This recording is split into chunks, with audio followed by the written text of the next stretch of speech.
क्या हम डीवीटी में वैरिकोज वेन्स ट्रीट कर सकते हैं? ऐसे पेशेंट्स हमारे पास रेगुलरली आते हैं। हेलो फ्रेंड्स, मेरा नाम है डॉक्टर अशंक बंसल और मैं consultant intervention radiologist and vascular specialist हूँ। ये क्वेश्चन को आंसर करने के लिए पहले ज़रूरी है समझना वेनस एनाटॉमी।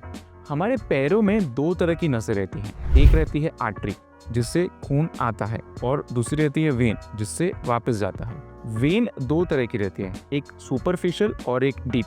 तो डीप वेन हाईवे है और सुपरफिशियल वेन सर्विस रोड है, और इन दोनों को ज्वाइन करते समय एक वाल्व रहता है। ये वाल्व का काम रहता है, वो खुलता है और खून नीचे से ऊपर जाता है। मतलब खून सुपरफिशियल से डीप में जाता है और फिर वो डीप वेन से खून हार्ट में जाता है। तो डीवीटी में क्या होता है? डीवीटी में ये डीप वेन में ब्लॉकेज हो जाती है जिसके कारण खून नहीं जाता है। अभी हाईवे ब्लॉक हो गया है तो प्रेशर सर्विस रोड पे पड़ेगा तो खून सर्विस रोड से जाना चालू हो जाता है। बट ये करते समय वाल्व्स वेन्स ज्यादा ओवरवर्क करती हैं और इस कारण से हमको वैरिकोज वेन्स डेवलप हो जाता है।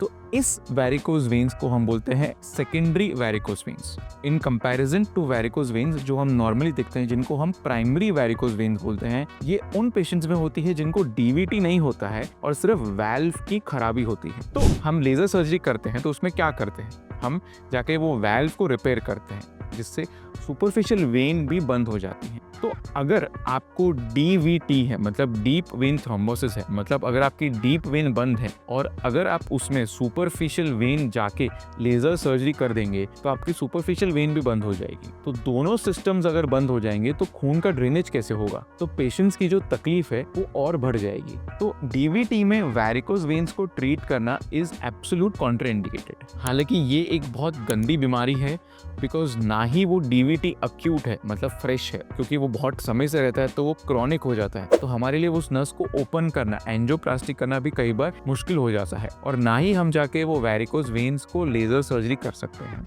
क्या करें ऐसे केसेस में? तो तीन ऑप्शंस रहते हैं पेशेंट्स के पास। पहले हम उनको रेगुलरली स्टॉकिंग पहनने को बोलते हैं, इससे पैर में प्रेशर रहता है और खून जमा नहीं होता है। दूसरा, हम पेशेंट्स को लाइफस्टाइल मॉडिफिकेशंस, मतलब एक्सरसाइज, वॉकिंग, वेट लॉस या फिर अवॉइडिंग लॉन्ग स्टैंडिंग बोलते हैं। और तीसरा, अगर बहुत ज्यादा परफोरेटर्स, अगर उनको कुछ घाव है या पैर का कालापन है, उसके आगे कुछ परफोरेटर्स हैं, तो सिर्फ उनको जाके हम लेजर से ट्रीट करते हैं, ना कि द मेन ग्रेट सफेनेस में।